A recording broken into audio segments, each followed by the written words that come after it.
Қайырлы күн, қалдарыңыз қалай? Көптен бері шықпай қойыппын.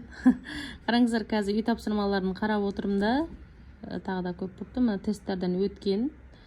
Так, мына жаққа жазып қойыпты. Керемет сабақ, керемет түсіндірілген дейді. Адина ханым дейді. 4-ші июньда жазған екен. Так, қараңыздар, бүгін ғана жазыпты, по-моему. Так, үй тапсырмасын көрейік. Так, ла-да-да-дам, требуем жұмыс, өте керемет. Молодцы, супер.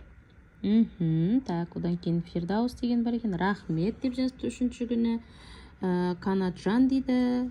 Канаджан 85 дейді. Аха, базар, то. Описание теста дейді. Вот, комментарийларды көріп жатырмыз. Рахмет барлықтарыңызға. Вот, живой, қазір ғана келген ақпараттар. Қазір мен мына жақтан